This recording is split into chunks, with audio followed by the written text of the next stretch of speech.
I'm hoping to make a series of book reviews because I have been reading a lot these days. I used to read very voraciously as a child, well up into my teens, but then somewhere during my higher schooling and college education, that habit sort of dropped off. But I have resumed now, and I'm reading a fair bit. And a good friend of mine caught wind of this and asked for some reading recommendations, preferably a quick read, preferably a light read. And I'm not sure if it was just a casual ask or not, but I really would love for people to read more. And here is my first recommendation for a quick read. It is Animal Farm by George Orwell. I'm sure many of you have heard of this title, even if you haven't had the time to sit and read through it.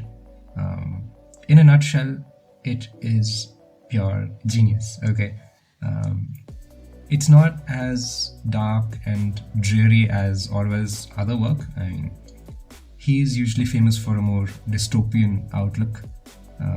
For example, 1984. This one, it's probably his most famous work.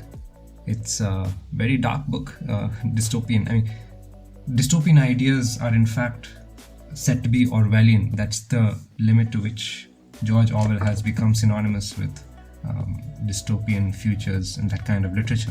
Maybe I will speak about that another time. Animal Farm is a lot more light-hearted, if you want it to be. There's a caveat, right? Because at its core, it's just a bunch of cartoonish characters, animals in fact, just jumping around, doing things, saying things. And it's written in a very simple language, almost childish language. This is not really a book for children, but an 8-year-old or a 9-year-old can very well pick it up, and they can comprehend it fully, even if they don't understand exactly what it is about, right? And in that sense, it's kind of like Rick and Morty, if you get what I mean. There are cartoonish, almost absurdist characters taking part in slapstick humor, which you can watch superficially, you can enjoy it and come away laughing, and that's wonderful in itself. Okay, but if you so choose, you can delve into every character arc which is there in the story. There is great depth to all of the events, and there's usually some kind of contemporary satirical relativity in the overarching plotline, right? And with Animal Farm, you have that same choice, because you can choose to indulge your inner child and you can just read about some farm animals engaging in fun and frolic and fights and celebrations and whatnot. But underneath all of this is something rather sinister. Let me show you the cover, okay? If you look at the picture of this pig, you can see that there is the proletarian hammer and sickle.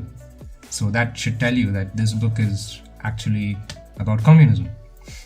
And in order to fully understand and enjoy the parallels that Orwell draws in this book, you need to have a basic understanding about fascism and communism and how they work. Maybe I will spend a quick minute about that.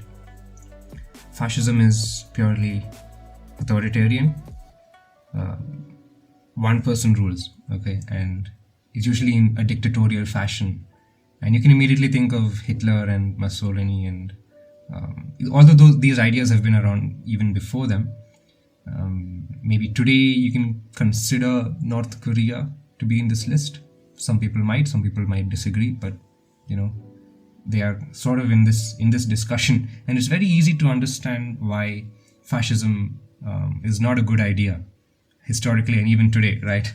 And communism, when it first came up, it was theorized as a way of combating fascism. You see, the working class, the supposed lower strata of society, they would reorganize and form communes, they would self-govern, and therefore there would not be a need for a single figurehead to be at the top controlling everything, right? And ideally it's a really good idea, ideally, because everybody would contribute freely according to what they are capable of giving, and each person would take freely according to what their needs are.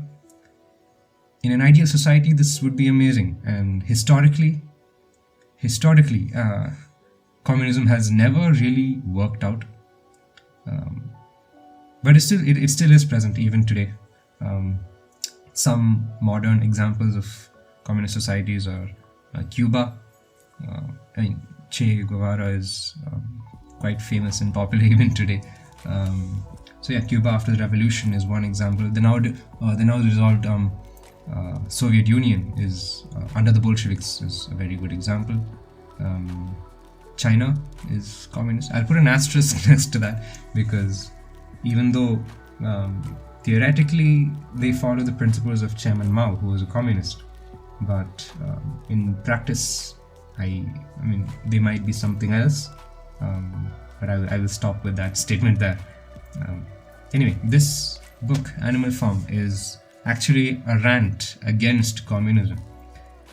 Without spoiling too much, let me tell you that the book begins with the animals on a farm overthrowing the human authority, and they are living very happily and they're enjoying communal living. But pretty soon the situation devolves into something else entirely, something rather unhappy, and it devolves very, very quickly. The book was recognized as genius even in its time, in the 20th century sometime. And even today, in hindsight, the sheer brilliance of the book continues to glow ever brighter when you relate to how things have panned out over the century and how things are occurring today. It's a very profound work of literature. I'm very impressed by it, and the cover itself is quite profound. If you see what's written right here at the bottom, okay, I hope you can see it. All animals are equal, but some animals are more equal than others. Make of it what you will. It's a book that I think anyone can enjoy. Very good read. That's all I have to say. Thank you for listening.